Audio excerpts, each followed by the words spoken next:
व्यवस्था बनाई है। चौपट कृषि व्यवस्था, चौपट शिक्षा व्यवस्था, चौपट स्वास्थ्य व्यवस्था, चौपट नर्सिंग कॉलेज की व्यवस्था, सब हाई कोर्ट को इसकी आलोचना करनी पड़ी जो नर्सिंग कॉलेज में हुआ। हमने मंदसौर जिले में 1,01,000 किसानों का कर्जा माफ किया। मध्य प्रदेश के ज़्यादातर लोग मुझे जानते नहीं थे, आज वो परिस्थिति नहीं है। मध्य प्रदेश के हर मतदाता के सामने जितना भी प्रयास कर ले भारतीय जनता पार्टी और शिवराज जनता को गुमराह करने का, प्रलोभन देने का, मुझे मध्य प्रदेश के मतदाताओं पर पूरा विश्वास है। अभी हाल में ही महाकाल लोक का घोटाला, सप्त ऋषियों की मूर्तियां कैसे हवा से गिरी, कोई अर्थक्वेक नहीं आया, कोई टक्कर नहीं लगी, हवा से गिरी। कई मूर्तियों में अभी भी क्रैक है। मंदिर द्वार के कलश टूट कर गिर गए। ये हमारे महाकाल लोक का सबसे बड़ा घोटाला। भारतीय जनता पार्टी ने भ्रष्टाचार के लिए महाकाल से भी परहेज नहीं किया। ये तस्वीर है। आज मैं उपस्थित हुआ हूँ 6 जून को, जब हमारे यहाँ गोलीकांड हुआ था। किसान क्या मांग रहे थे? न्याय मांग रहे थे, सही मूल्य मांग रहे थे, और मिला क्या? पुलिस की गोलियों ने उन्हें बरसा दिया। जांच का नाटक चला, आज तक कोई जांच की रिपोर्ट नहीं है। जितनी भी ये दबाने और छिपाने की राजनीति करें, केवल इसी में नहीं पर पूरे प्रदेश में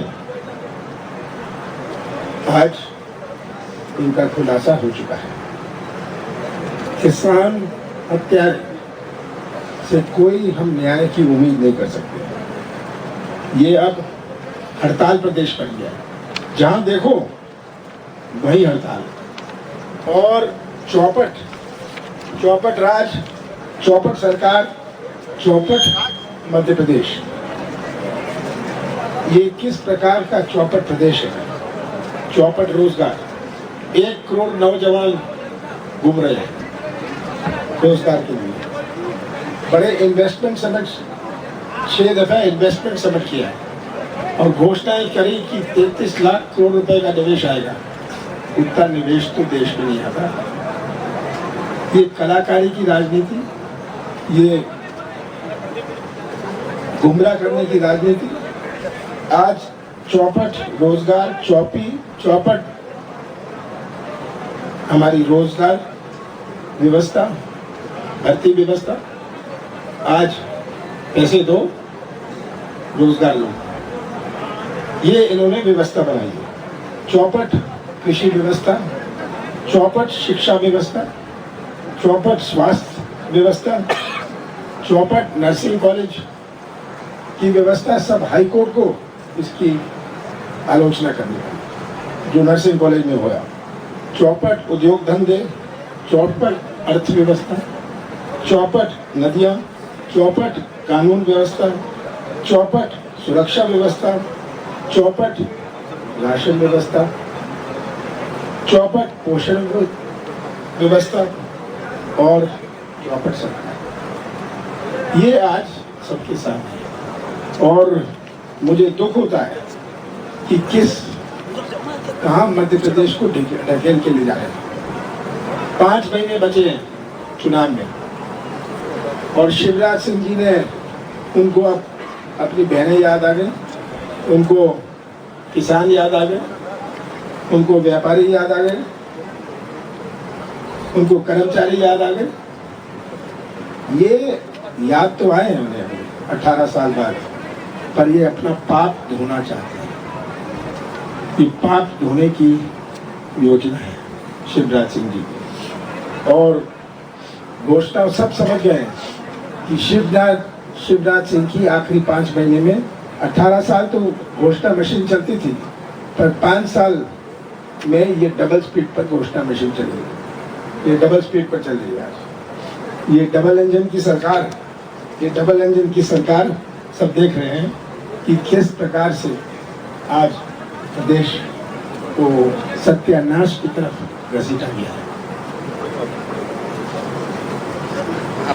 भाजपा का आरोप है प्रदेश में जब कांग्रेस की सरकार आई थी तब किसानों के लिए कुछ नहीं किया। उससे पहले चुनाव के समय कांग्रेस ने आंदोलन किया था, लेकिन 15 महीने की सरकार में किसानों के लिए कांग्रेस कुछ नहीं कर पाई। हमने मंदसौर जिले में 1,01,000 किसानों का कर्जा माफ किया। 15 महीने की हमारी सरकार थी, जिसमें से 2.5 महीने गए आचार संहिता लोकसभा चुनाव में। 11.5 महीने में 27 लाख किसानों का कर्जा माफ हुआ। मंदसौर जिले में 1,01,000 किसानों का कर्जा माफ हुआ। ये किसान इसके गवाह है।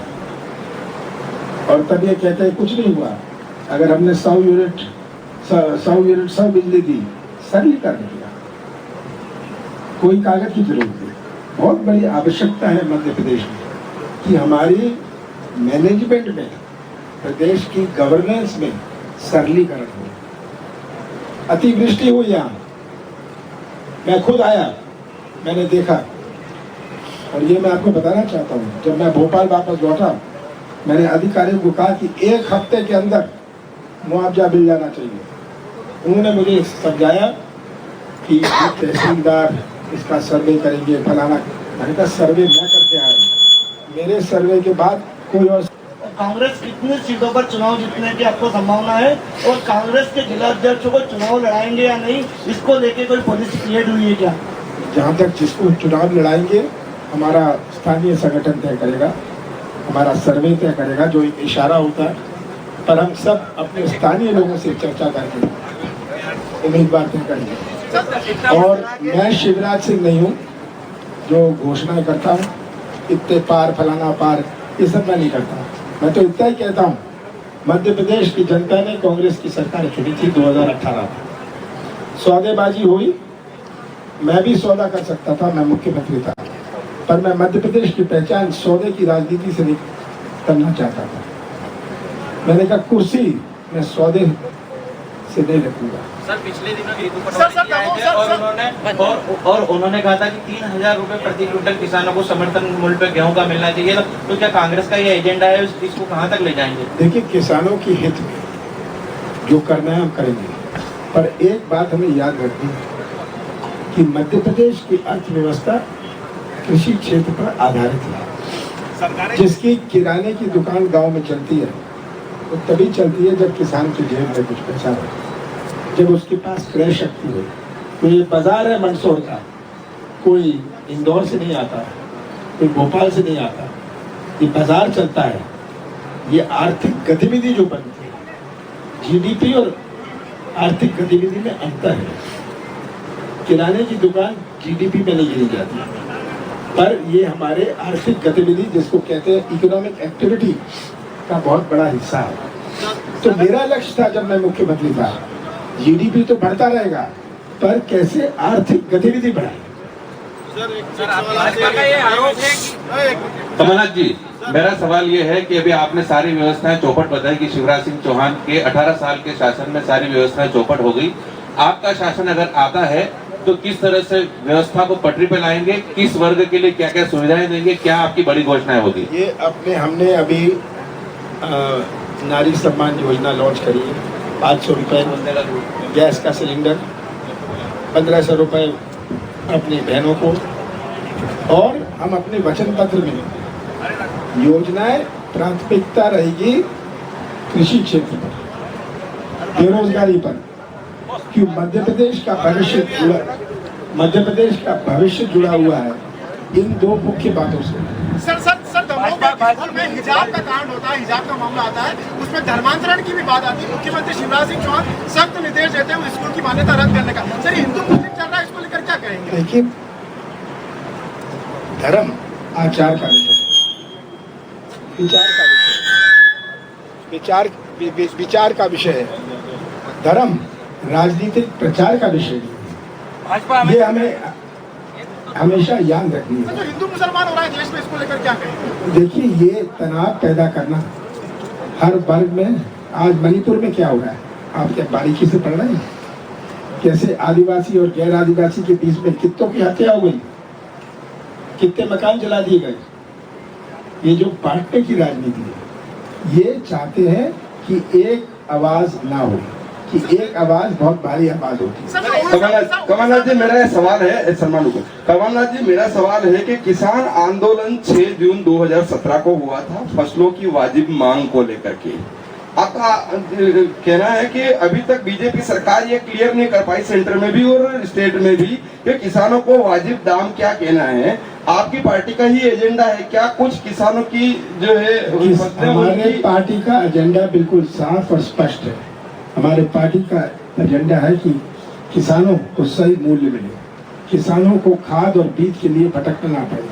हमारी सरकार थी, कोई किसान कह सकता था कि वो भटकना था बीज और खाद के लिए? मूल्य हमने मूल्य उनको सही मिला। आज समर्थन मूल्य में घोटाला, आज मुआवजे में घोटाला, अतिवृष्टि हुई है, ओलावृष्टि हुई है, सब जगह घोटाला। पैसा दो और मुआवजा लो। जो बड़ी जो योजनाओं की प्रलोभन जो जनता को दिया जा रहा है, उस पर क्या चुनाव आयोग को ध्यान आकर्षण करना चाहिए? क्योंकि इतनी बड़ी घोषणा जो उन्होंने की और आपने भी उसको 1500 रुपए कहा कि हम भी 1500 रुपए, क्या आर्थिक स्थिति ऐसी प्रदेश की बन पाएगी कि इस योजना? हमने ये सोच समझ के ये घोषणा करी है, हमने कैलकुलेशन करी है कितना पैसा लगेगा। जब हमने घोषणा करी थी किसान कर्जा माफ की, हमने पूरा इसमें समझ के किया था कि इतना पैसा लगेगा। 27 लाख किसानों का कर्जा हवा में तो नहीं हो गया। आयकरदाताओं को विश्वास को लेकर के आपत्ति है कि राजनीतिक दल क्यों इस तरह की लुभावनी घोषणाएं करते हैं? आयकरदाताओं की घोर आपत्ति है इस चीज पर, चाहे वो बीजेपी हो या कांग्रेस। देखिए, घोषणाएं सब करते हैं, पर बीजेपी तो फर्जी घोषणाएं करती है। हम तो न्याय, अगर मैंने नहीं कहा, मैंने कहा हम किसानों के साथ मूल्य में न्याय करेंगे। और ये केवल गेहूं की बात नहीं है, मक्का की है, सोयाबीन की है, लहसुन की है, अदरक की है। आज जब तक किसान संतुष्ट ना हुए, उसकी लागत पर उसे कुछ प्रॉफिट ना हुए, क्या हमारा कृषि क्षेत्र जीवित रह सकता है? कमला जी, मेरा एक प्रश्न आपसे कि जिस तरीके से मुख्यमंत्री के चेहरे को लेकर कोई डिसाइड नहीं हो पा रहा है, पार्टी के वरिष्ठ नेता जो है वो अलग अलग बयान देते हैं, अलग अलग बयान देते हैं, तो एक मत और एक राय क्यों नहीं बन पाती है?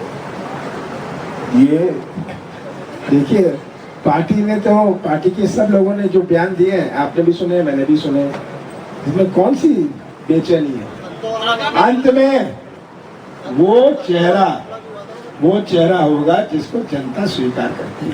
पिछली बार आपकी सरकार थी, जनता ने मैंडेट दिया, उसके बावजूद सरकार चल नहीं पाई। क्या समझ रहे हैं पिछली बार क्या? देखिए, एक बात बता दूं, मैं मई 2018 में अध्यक्ष बना था, 1 मई को। नवंबर में चुनाव था। मध्य प्रदेश के ज्यादातर लोग मुझे जानते नहीं थे। आज वो परिस्थिति नहीं है। मध्य प्रदेश